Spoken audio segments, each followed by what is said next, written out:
Welcome, everyone, to the second episode of Season 2 of our webinar series, Music and Healing. I'm Elisa Magajon, Interim Director of HGO Co., Houston Grand Opera's Community and Learning Initiative. And I am Houston Grand Opera's Artistic and Music Director, Patrick Summers. Alyssa and I are so delighted to welcome you to Season 2 of this Music and Healing series, where we have explored how music and singing are being used in a variety of ways to help heal the mind, body, and spirit. At Houston Grand Opera, we like to, let's say, broaden the definitions of opera and music and culture. We love it when people say, I didn't know that was opera. So this series is part of Houston Grand Opera's Seeking the Human Spirit initiative, which is a 6-year multidisciplinary initiative designed to highlight the universal spiritual themes raised in opera and to expand and deepen Houstonians' connections to opera and to art. If you missed the last episode or even our first season, you can watch them on HGO's YouTube channel in the Music and Healing playlist. Please share it with your friends and subscribe to HGO's channel for updates and notifications. I'd like to introduce our ASL interpreter, Alan Farnham, from Nightingale Interpretive Services. Thank you so much for being here. Thank you, Alyssa. In this episode, we're going to explore how music and music therapy are used in the treatment of autism spectrum disorder. Our first guest today is at the intersection of music therapy and autism, and she is Dr. Eugenia Hernandez Ruiz, Assistant Professor of Music Therapy at Arizona State University. Her areas of expertise include music therapy, autism, and early childhood education.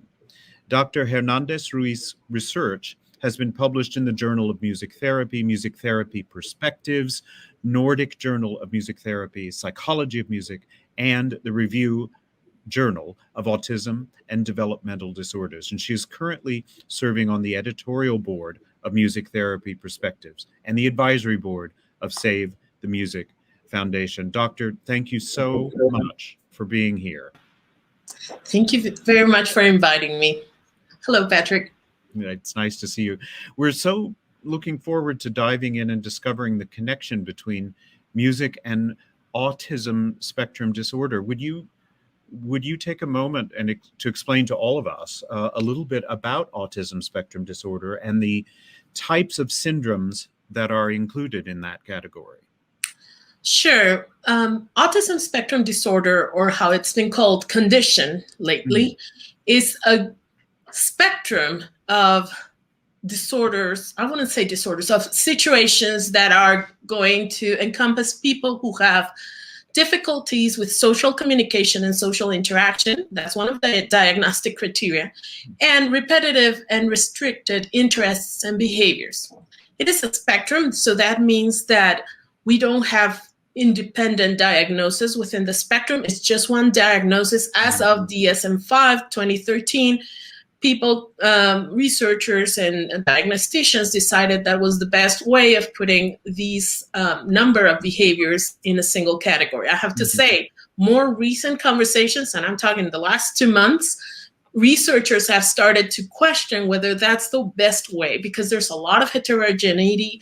There's a big saying in the field, if you know one person with autism, you know one person with autism, because they are so different. Really? So there's conversation that we might need to separate in subtypes, but as of now, it's only one category. One more thing that I need to say very quickly. Recently, in the last few years, there has been strong advocacy from stakeholders, autistic people themselves, to change the idea of a disorder to a condition, that's one, and to change the label to identity first. So a lot of people are asking to be called autistic individuals, but there's still a big population that doesn't want to be called, especially in other countries, in other languages. They still want the ASD person first label. So there's a little bit of discrepancy there. Could you, Doctor, could you go a little further into this idea that when you know one person with autism, you know one person with autism? That's fascinating to me. And could you talk about that a little further? Absolutely. The thing is that the condition is presented in many, many different ways. We have everything from people who are nonverbal all the way to people who are very verbal, people who may have a comorbidity with intellectual disability, and people who are brilliant, and everything in between. As I said, it's really the social interaction and social communication that's affected, and the repetitiveness and restrictive interests that really creates diagnosis. But everything else could be different. And so that's part of why it's such a complex condition. And it must be enormously challenging to diagnose correctly. It is. It is. That's why it's the work of early diagnosticians to do that. And it generally takes a couple of sessions to do it. Some people are missed in the process, especially girls. We know now that girls are underdiagnosed. Many of them go throughout their lives without a diagnosis, just having trouble with social interaction, not knowing why, and they are diagnosed in adulthood. It's complex, so it requires a team. Of course. How did you find your way to music therapy? That's an interesting question. I studied a bachelor's in composition and music theory, but I love children ever since I can remember. So I started working as a music teacher, and in my experience in a small music school, I got exposure to children with disabilities, different disabilities, and I was fascinated about the effect that music can have on them. By the way, I'm Mexican, so I was doing this in Mexico. Okay. I had the opportunity to travel for a few months and live in Paris, France, and that's where I learned about music therapy. I was trying to find something to do. My husband was doing a graduate degree, and I was having to do something. Learned about music therapy. Now in France, they only had bachelors. I had finished my bachelor's. And my French is pathetic. So I was like, no, I need to find options. And I learned that in the US, you have the master's equivalency. So you can do a program to fulfill the bachelor's degree and then the master's. So I went back to Mexico, got a scholarship, came to the US. Oh, wonderful. And then went back and practiced in Mexico for 10 years. How great. And currently, I believe you're working on a study that works with, if I understand it, parents and caregivers in implementing strategies to assist with everyday living. What can you share with us about that? Well, very briefly, part of my interest in this is when I was a clinician, working full-time as a clinician, I noticed that I could do a lot with music therapy in the setting, but then parents didn't know what to do with a child at home. Train the parent. Yeah, exactly. So I got some training in model of autism, the early start Denver model, which emphasizes including the family as part of a partnership with them. And that brought the idea. When I came back to the US to get my PhD, I started working in a model of music therapy that would include parents and that we would coach them in music strategies to help them become better parents, really, and to understand their child better. Sure. I've done a couple of studies, and right now the one I'm finishing is doing this through telehealth, which has been an interesting challenge. I'll bet. And of course, telehealth has taken such a front role because of the pandemic. Right. Would you be able to demonstrate one of these activities that you engage in? I will show you a video. How's that? How wonderful. I'm going to show you, if we have time, I'll show a couple, but one, it's going to show the before and after. So here we go. Let me show you. Let's see, share screen. And here. So just to give you a little bit of background, this is a family I worked with within a research setting, and the indication was play together. And this is what I observed. Oops.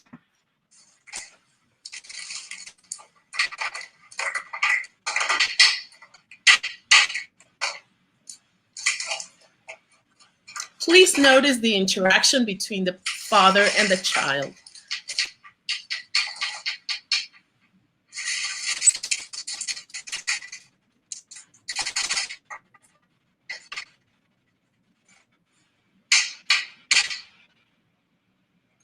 What color is that over? What color is it?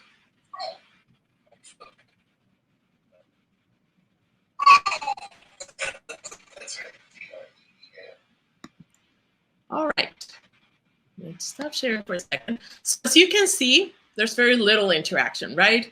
The child is not looking at that. The child is playing with the toys. It's a little bit like quizzing him, right? Asking him questions, which he's answering very well. He's a bright child, but playing, not a whole lot. And that went for like 10 minutes. Actually, Dad spent quite a bit of time trying to pick up the toys and all that.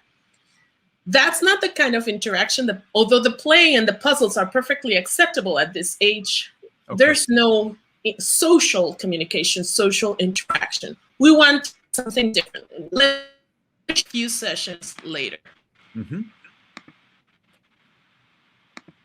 Okay, going back here.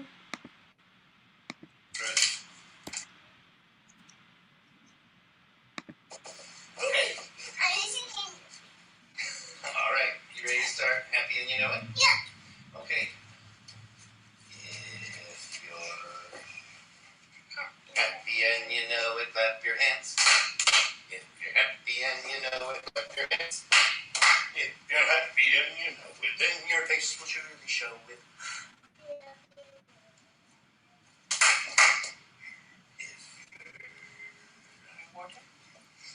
That was awesome. Stop. If you're happy and you know it.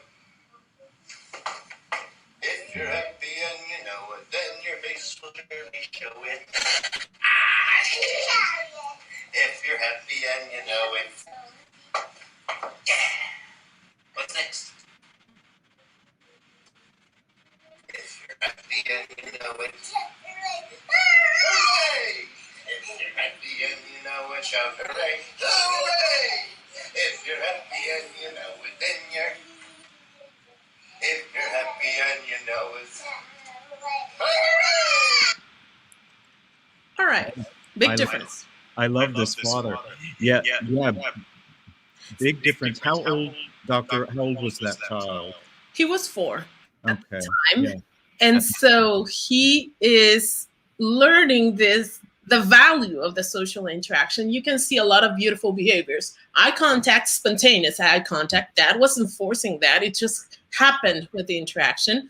They were co-constructing the play. It was very playful. Mm-hmm. That was a lot more skillful in positioning himself, stopping to allow the child to bring in some part of the behavior or the interaction. He was using a lot of playfulness, gestures, changes in his voice. And that's the point. That's what the coaching is. I'm trying to use his musicality, the one he already has, to modify it, to create this interaction. And of course, to allow him to be observant of how the child, you could observe the rhythm of their interaction, right? It was synchronic. Yes. They were going back and forth. It was beautiful. And that's what we want. And that's what music can allow. And I notice as a musician that the child has a very innate sense of rhythm. Oh, yeah.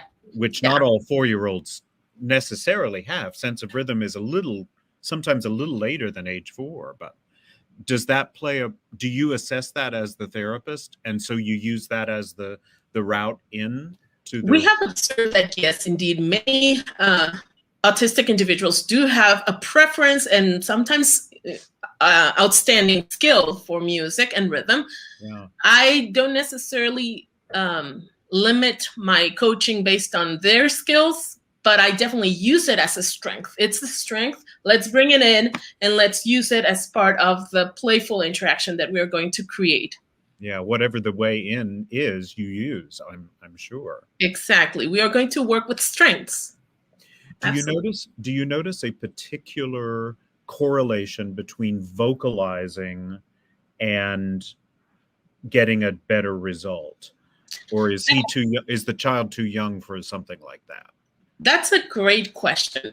More of that, I need to do more research. So to really understand the music skills of both the child and the parent, we need more research to understand how musical is musical, right? How much do we need of their musicality for this to work? If I may, I'm going to show another video clip where the child is nonverbal, and that is not terribly musical. But I want you to observe what happens. It still works. Oops, sorry. Let me stop that. And let's share screen. Here we go. El camión va a correr, se cayó. Me toca, voy con este, ¿va?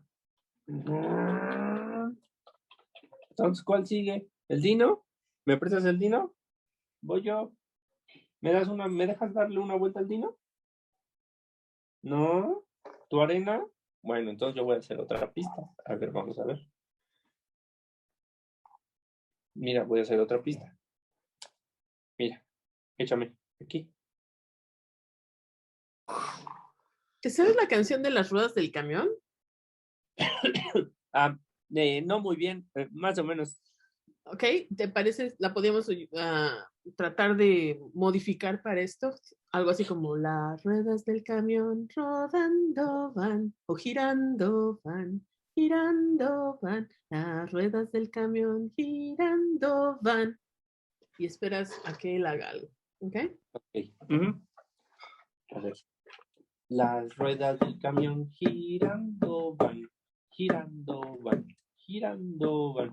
Las ruedas del camión girando van.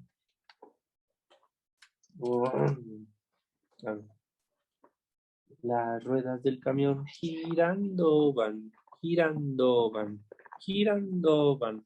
Las ruedas del camión me rebasó, Luisito me rebasó.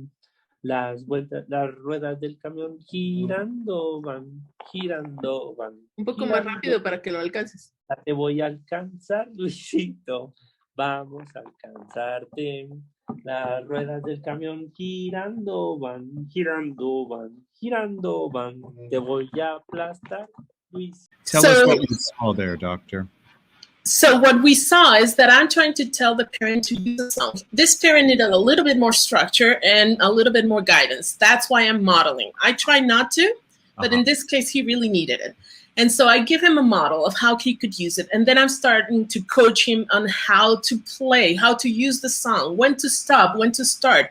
And although the child is not terribly expressive, you can see that all of a sudden he's engaged. At the beginning, he's pulling the toys away and saying, like, give it back. And they're kind of fighting for the toy. At the end, they are actually co-constructing a little bit of a play around the toys and the trucks and the song.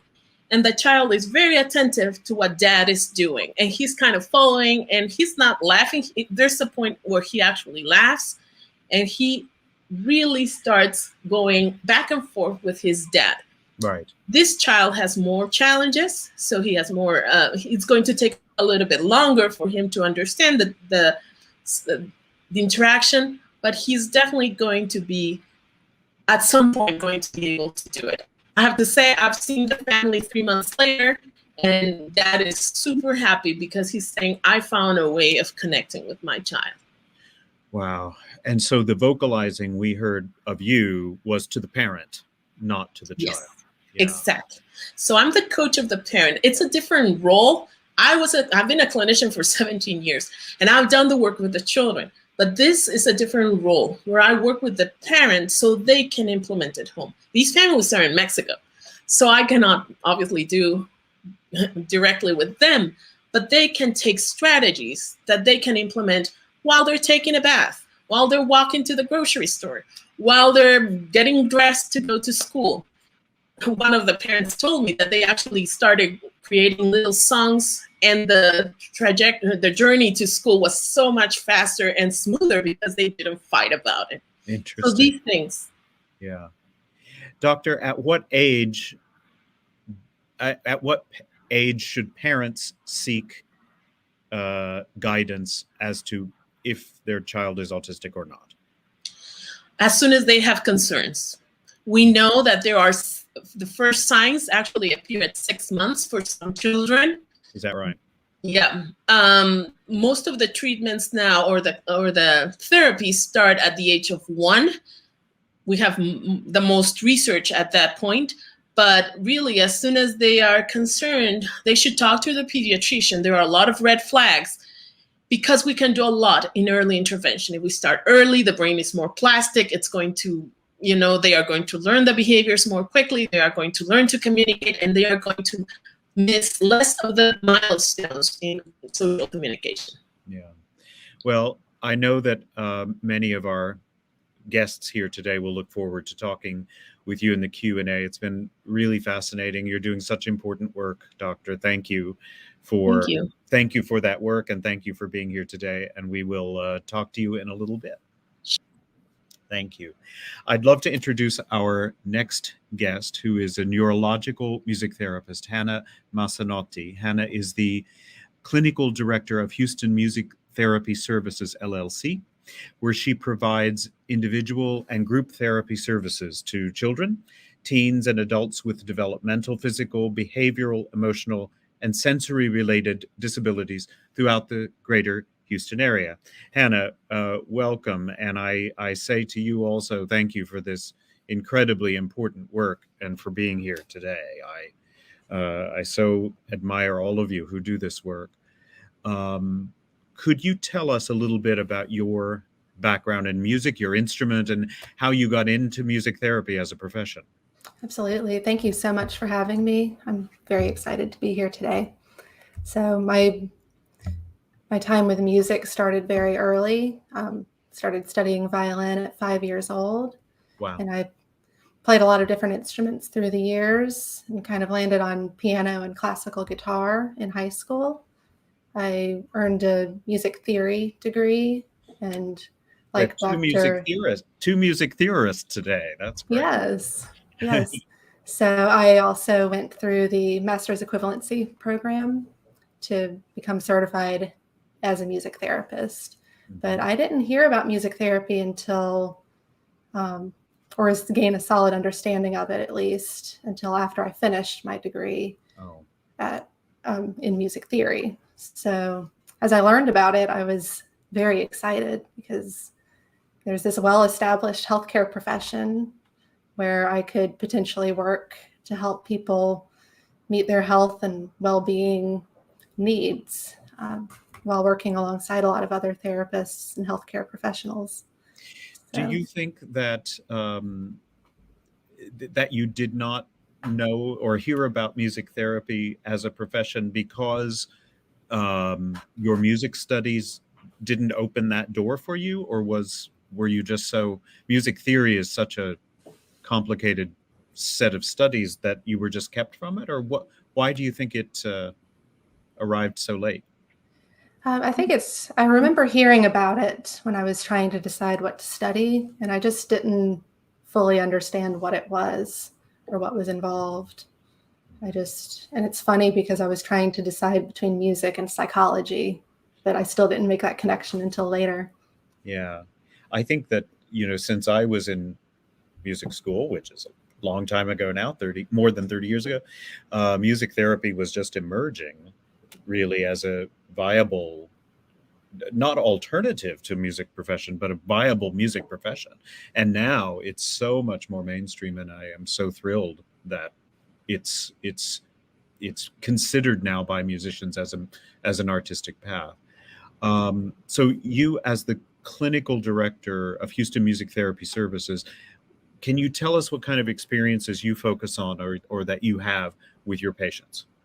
Absolutely. So in my role as clinical director, I really do a lot of the behind the scenes type of work, like overseeing the quality of services that we provide, supervising and training staff, and other things of that nature. But I also still work as a clinician. I think that it's important to keep at least one foot in the game, so to speak. Of course. Yeah. So I do maintain a small caseload and do some new client assessments as my schedule permits. And how many therapists do you have at the? It's currently me and 2 staff members, although we are currently seeking a 3rd music therapist. Okay. How exactly does music therapy support an ASD patient and a caregiver? Yes. So there are a lot of different ways. I'm sure. Give our guests an overview. Yeah. Yeah. So communication is one area that we support. We create and provide appropriate music-based exercises within our scope of practice to help support the development of receptive and expressive skills that relate to speech as well as nonverbal communication. And I do have a brief video that I'd like to share. Wonderful. It demonstrates a music therapist that's supporting a client's development of speech. Terrific. And for confidence, I've selected a video that's already been posted online by a colleague of mine. And I believe that will be shared.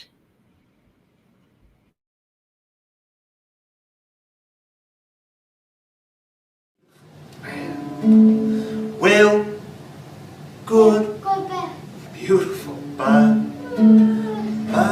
friend. This is the end, and you're gonna say, nice. You know I'm gonna say goodbye. You're gonna say yes. Goodbye, goodbye, my friend. Wow. Tell us what we saw there, Hannah. Beautiful. Yes. So Ryan is the music therapist in that video, and Wonderful. he uses a lot of different music elements that he manipulates to help facilitate this client's speech. So, for example, he used a musical form that was pretty repetitive with a pretty predictable structure so that the child could easily follow along and anticipate when they would be asked to speak. He also used rhythmic pauses to cue the child. Yeah, that was interesting. Yeah, that's interesting. And what were the physical cues of the hand to the throat and what was that? That was just visual prompting. Yeah, and would have been taught prior to what we experienced in the video, probably. Yes, I believe so. Is that common in your therapy? Those visual prompts? It is. It depends on the child. Different children respond to different types of prompts. So if they struggle, especially autistic children sometimes struggle with some of that receptive communication. So asking them to do something verbally may not be the most effective way. So we'll use more visual cues in those kinds of scenarios. Yeah. With all that's been going on in these past almost 2 years now, how has the return back from the pandemic, from the COVID-19 pandemic, impacted your practice and your patients? Whew, that's a very big question. It's an enormous question. I can't imagine, but yes. Yeah. So I'll just focus in on one little aspect. As a clinical director, I want to try to provide services that are accessible to everybody in the Houston area. So I'm hoping to offer group sessions since those are more affordable financially. Because right now, music therapy is almost always an out-of-network expense with insurance. That's something we're working on. But since it's only usually private pay or through Medicaid waivers here in the state of Texas, we try to provide other ways of making things accessible. Of course. So that everybody can have access to those services. But it's been challenging to kind of balance the safety concerns of us to our clients, because a lot of our clients are very high risk. And even now, they're still very susceptible, oftentimes, to more severe cases of COVID. Sure. So it can be challenging to balance that. Were you able, Hannah, to work in person? Yes, I've worked with some clients in person all the way through since March 2020. And that's just kind of amazing that you were able to do that. Yeah, and it's a very stressful time because we didn't know much about the disease yet. And my concern was always protecting clients and making sure I don't spread this virus to them. Of course. Can you do some of your therapy online in a forum like this? Does that work at all? It does. There are some challenges because a lot of our clients really benefit from having the physical proximity with their therapist. But there are some clients that have benefited just as well from virtual services as in person. But we have been kind of returning, and as soon as everybody has vaccinations or the opportunity to get vaccinated, if that's something they want to do, then we hope to be able to provide some of those group sessions that I mentioned before. Hannah, if I'm a parent and I have concerns about my child and what would your advice be? Of course, take that child to the pediatrician, but from your vantage point, knowing what you know of music therapy, what would be your response to that parent? My response, I didn't mention this earlier, but I do have some neurodivergent diagnoses as well. Not autism, but some other similar kinds of diagnoses. So it can be challenging having those kinds of differences, and the expectations to act the same way as our peers can really put a toll on emotional well-being as well as being able to live independently. So my advice would be to seek out clinicians who are really seeking to advocate for your child and for their needs and listening to them rather than trying to make them behave to appear that they're the same as their neurotypical peers. Interesting.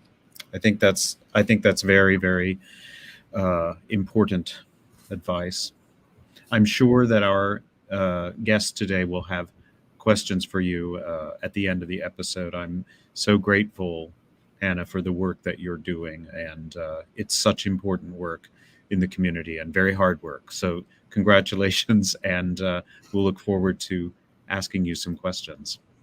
Yes, thank you very much. Thanks so much, Hannah. Our final guest today is Jennifer Puckett, who is the owner of TheraBeat Incorporated and co-owner of In Harmony Pediatric Therapy. Welcome, Jennifer. Thank you so much for Good afternoon. Thank you so much for being here today. How did you get your start in music therapy? I just lost sound. Oh, dear. Can you hear me? When I got unmuted. Hello. Can you hear me now? Let's see.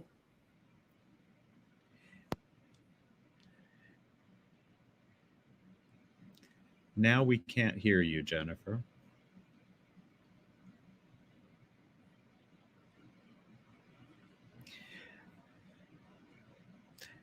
For our guest today, just give us a moment here and we'll figure out these technical issues.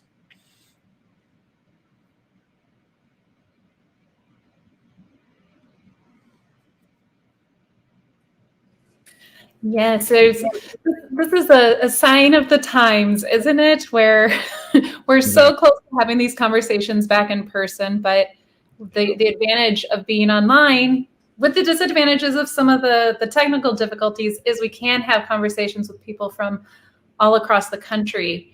And Jennifer is coming in from Georgia.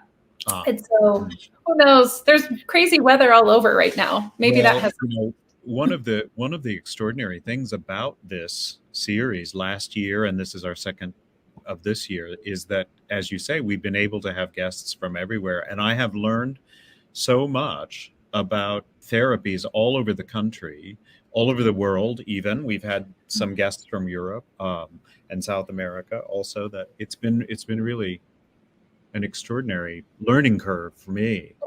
It has. It's been such a wonderful insight to knowing there's so many people who are attracted to music and want it to be part of their lives, but don't necessarily feel like the performance route or even the teacher route is the way they can go. And I'm really excited to hear some of the thoughts from our guests about, especially young people, but people who are career professionals of musicians. You know, how can they get into this work? Because I think And we all. I mean, you're a teaching artist yourself, and I see so many more young musicians who are interested in the healing professions in some way, and music therapy is it's one of the major growing professions in the arts, and I think that is that's a really new development. That's like the last, I don't know, 20 years. Our guests would have better insight into that. But Alyssa, you're a teaching artist and a mom. Yeah. I mean, haven't you noticed a real sea change in the music therapy profession? Absolutely. So I graduated from college within the last 15, 17 years or so, and music therapy was not something that was offered as an option, even Really?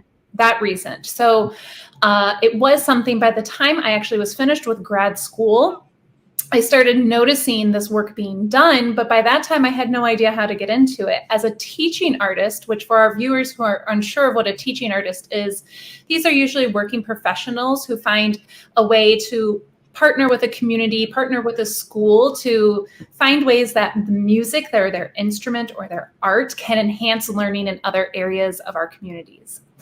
And so music therapy feels like something as a teaching artist one should know. I think it's really important to make the distinction that you can be a teaching artist and not a music therapist. And teaching artist work, social emotional learning work through music is kind of the before a diagnosis. We're not treating anybody. When we're talking about music therapy, we're definitely talking about treatments for diagnosis, and they are complementary to each other. So finding ways to explore through music, to learn about a new topic is different than using music to focus on specific treatment, right? But there's a wonderful correlation between the two, and we've at Houston Grand Opera have had a wonderful opportunity of sending our artists into safe spaces with music therapists where treatment is actively happening. And our artists can partner with those therapists and really explore at that professional level of performing, how that enhances the music therapy process. So they're wonderful. If you're not a music therapist and you are a musician watching this, I encourage you to seek out some music therapists in your area. You can also email us at HGO to find out some of the folks that we have on today and connect you to some other folks in Houston. Alyssa, I should clarify for our guests that teaching artists, like the ones we employ and send out from Houston Grand Opera, are going into public schools who no longer have a music program for budgetary reasons. Yeah. So we, the teaching artists, are often the only direct participatory artistic connection of those children to musical art, at least. Isn't that accurate? Often, yes. We are advocating with our school districts to get music teachers in every campus and all of our schools, but unfortunately that's not the case. So we are serving a major need in our schools to make sure that music education piece is there.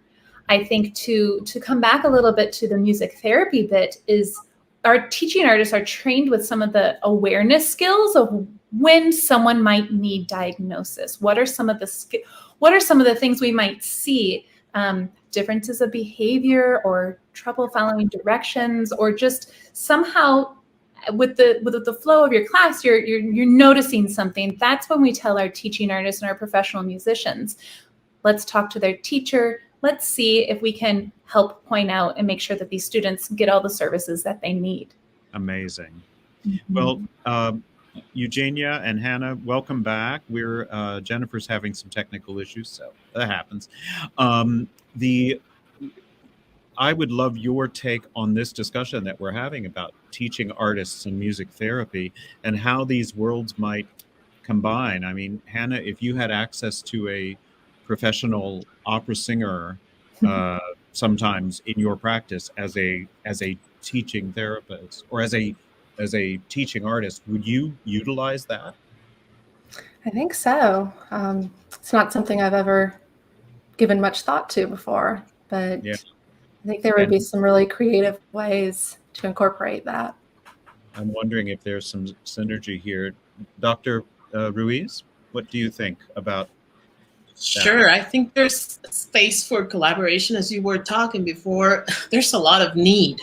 We are not enough. There are not enough music therapists. And so any synergy, any kind of collaboration that we can create is amazing. I just think that it's important to understand that the function is different. So a music therapist is probably, as Elisa was saying, is going to go into working with people who might have a diagnosis, although not necessarily, but they are going to use music as the medium to achieve other goals. Sometimes it's music goals. Sometimes we are teaching music, but it's as part of, well-being, development, education in a broad sense. Whereas teaching artists may use education as the main goal and then music as not the medium, but the means and the end result. Music is the end result for us. Music is just, well, not just, it's the medium, a very strong medium that we want to incorporate in everybody's life, but it's not necessarily the end result. Yeah, it's a therapy. Yeah, it's a therapy. Exactly. The Dr. Ruiz, and I asked Hannah a bit about this, but why do you think there are so few music therapists? Is it not being shown to music students as a viable musical career? That's a great question that we would all like to answer. I think that part of it is that helping professions tend not to be supported the way they should. That's one of it. And it is a helping profession, right? Yeah. The other one, it's a challenging profession. You have to be a musician. You have to have a lot of strengths and also in science about music, science about your specific field. Eventually you specialize, because you not know it all. So it's challenging. Here where I teach, for example, our students are full-blown musicians. They play in the orchestra. They have their instrument and studio classes, which is challenging. And then they have the music therapy classes, and they have psychology classes, and they have anatomy and physiology classes. So they have to do a lot. It's challenging. And as a helping profession, it's still not remunerated the way it should, in my opinion, anyway. I am very interested in the fact that both of you started school as music theorists or studying music theory. And for our guests, I think it would be very interesting to unpack that a little bit, because music theory, which uses the word theory in the scientific sense, meaning that music theory is the science of music. So it is the not the artistic part of music, not the emotional effect of music, but how music is actually put together, harmony and rhythm and the overtone series. And it's very interesting to me that both of you studying music theory ended up in healing professions. And I would love for you both to talk about that. Hannah? Sure. Is there a connection? I think that the type of thinking that's involved in that type of work, like there can be a lot of analytical thought. And when I graduated, I decided I don't really want to be a professor, just because it didn't seem like a good fit for me. Mm-hmm. So I don't know, there was a lot that translated because I had a really strong understanding of music. And so I kind of understood all the different elements and how they can be manipulated effectively. And then in music therapy, we learn what types of changes in music can have therapeutic effects. Mm-hmm. So that's kind of what we do, is manipulating the music for very specified benefits. That's an amazing point. Dr. Ruiz, you said you started as both in music theory and in composition. Right. Actually, first composition. I think that Yeah, I think that it's just, well, it just happens that Hannah and I come from that background. We have people coming from all backgrounds, and that's one thing I like about music therapy. There's many ways of approaching music therapy. Mine was more from that side, more analytical, as Hannah was saying. But we have people who come from performance. We have people who come from composition, like composers. We have people who are songwriters for many years and then come back to music therapy. And that's the beauty. I think it's a very broad profession in many ways, and it allows space for a lot of ways of doing it. That's we have right. some approaches that are a lot more creative. In fact, we call it creative music therapy. And then we have more scientifically based, such as NMT, neurologic music therapy. There are many ways of using your health. That's great. Thank you both again. I believe that we have Jennifer back with us. Hi, Jennifer. Sorry you were having some technical issues, but welcome back. Tell us how, join this discussion about how you got started in music therapy.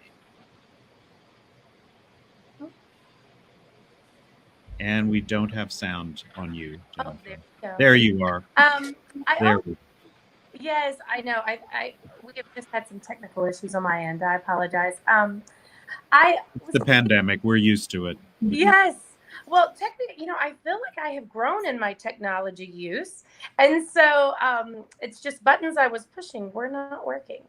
But I began as a major, and I knew I wanted to help people in some fashion.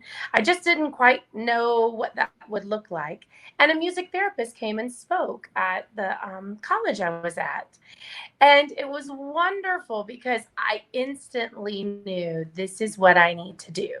So I ended up transferring to the University of Georgia and completing my degree in music therapy. And I did my internship in a school system and worked for a private practice. And unbeknownst to me, my hometown caseload grew and grew. So it made sense at that time for me to open my own private practice, in which I did. And then years later, so that's Therabeat. And then years later, I partnered with my business partner now, Christy Estes, to open in Harmony Pediatric Therapy. So we have speech, OT, PT, and music therapy all together.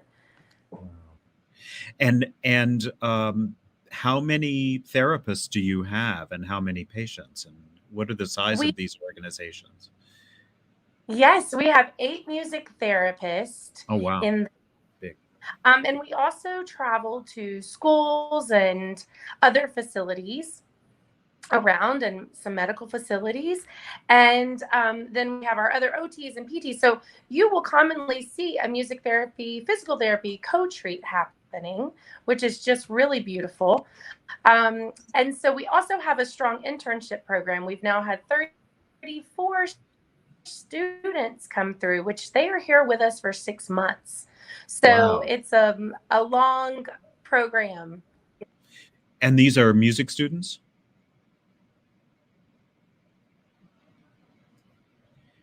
Jennifer, are these music students your interns? Yes, we currently have 2, if that's what you're asking. I'm having a little bit technical issues. We have 2, but we've had 34 total go through our program from universities all over the U.S. Yeah. So what experiences do you like to focus on in sessions with patients? We love using music to work on non-musical goals, because we really want our therapy to extend into daily life. Cool. So one of the things we're really passionate about is working with the whole family unit. And for example, last night I was working with a patient, and we brought mom back and gave her an intervention that she could use throughout the week to work with her child. So we love taking interventions that then can go and help the student. I have a student who got a job at Chick-fil-A, and so he couldn't articulate the words "my pleasure." So we did a little song. I work at Chick-fil-A, Chick-fil-A, Chick-fil-A. I work at Chick-fil-A. I say it's my pleasure, my pleasure, my pleasure. I say it's my pleasure. And took a common song and Mhm. then made it appropriate for him. And it was wonderful because that gave him those cues he needed to then slowly and in ordered fashion articulate my pleasure. And he could, and that was the therapy, and it worked. Yes. Amazing. Yeah. How do you? And I How do think you? a video next that we can Oh, show please, that please, please. involves some speech work with a little one, which we love getting our patients little because there's so much we can do, and they're just wonderful little sponges that love to just take it in. So I think we'll show this video clip next. Thank you. All right, we've got our bus. Let's sing about it. The wheels on the bus. Good. Go round and round, round and round, round and round. The wheels on the bus. Go round and round, all through the town. Wonderful. Oh, and how old was that? He was very young. Gosh. Yes, that little guy, I believe, is 3. Yeah, yeah, yeah. How does working in music therapy impact you as an artist yourself? Has it changed how you feel about art? I have to tell you, it is wonderful. I get to do what I do. A lot of people say they have to go to work. I say I get to go to work. And one of the blessings of doing this for 18 years is seeing the long-term impacts. Okay. And so it extends, of course, down into my heart, into our community. And it gives me such a joy for music because I truly understand the impact on the brain, whether we're activating the amygdala or the hippocampus or the motor cortex. It gives me such a true joy and appreciation for music itself because I know what wonderful life-changing medicine it is. Yeah, I think it takes us back to something in our evolutionary history of how we respond and communicate musically and through dance and through the incredible importance of the arts, I think, in education and in communication, and I think this is such an important and burgeoning field now that I just want to encourage as many young musicians as possible to consider as a viable alternative. It doesn't always have to be center stage at Carnegie Hall. This is really important, incredibly important work. I just find it so amazing. I like to say it goes back to the heartbeat. We're intrinsically rhythmic people. And so it's just wonderful what order rhythm can provide to our lives. And so especially when we're talking about different autism spectrum conditions, and the order is what we all seek.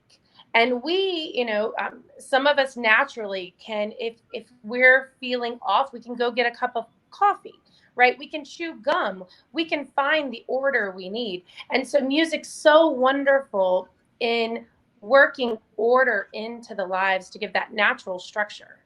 Mm-hmm. Jennifer, and I think this would be a question for any of our panelists today, but is autism being properly studied and supported where you need it to be, at governmental levels and things like that? I believe it's being studied. I think one of our shortages is funding resources. I think that you can have all the studies in the world, but they take so much time, to eventually get to publications. Whereas right now we are doing the work and we need funding to support it. We work so hard. We've actually partnered with a nonprofit called the Duet Project to help fund our music therapy scholarships. Because like our other friend said, insurance, sure, sometimes I can get Aetna, Cigna, United to cover. Blue Cross will not. There's Medicaid waivers, but Medicaid's not universal state to state as far as the coverage goes, or the waivers. And so it can be very overwhelming for our families trying to get the coverage they need to treat their children. Sure. Dr. Ruiz, do you have anything to add to that in terms of support? I think there's a lot of interest. There are many funding opportunities. It's hard to, because it's a complex diagnosis, it's a complex condition, there's so much to study. And I agree with Jennifer, there's also a need for support for the actual programs when you go into the community. I think partnerships is what we need from many spaces, both in research and in clinical work. We need to partner to do this effectively. Hannah? Yes, I agree with the funding resources. That's something that I try to find as many opportunities as I can to pass on to our clients. But going back to the research question that you asked before, I would say that there's quite a bit of funding and research going into curing autism. And I know everybody has, it's kind of a controversial topic, but I really think that there should be more of a focus on meeting the needs of the autistic clients rather than trying to change them to fit in with the rest of society. And I see all three of our panelists nodding in agreement with that. I do think that programs like this and our wonderful guests here will certainly be advocates for this issue coming out of this program. It's what I have taken away from today. A great deal I've taken away from today, but the big thing is how much more advocacy we need among the artistic community for this kind of just extremely important work. And I thank all three of you for your work, but also for being here with us today to help illuminate some of this for all of us and educate us. So I'm just so appreciative that you were here. Thank you. Thank you for having us. Of course. Thank Alyssa, you. I'm going to turn it over to you. Thank you, Patrick, so much for hosting us with our wonderful guests today. And thank you, everyone, for joining us for our second episode of this season. If you would like to rewatch this episode or see any of the others that we have, again, please go back to our HGO YouTube channel and find the Music and Healing series on the channel. Our next episode is coming up in just 2 weeks on November 9th, so we hope to see you there. Be sure to like and share this video and follow us on Facebook and YouTube for up-to-date event details. For more information about upcoming programming offered by HGO Co., please visit our website at hgo.org. Have a wonderful day.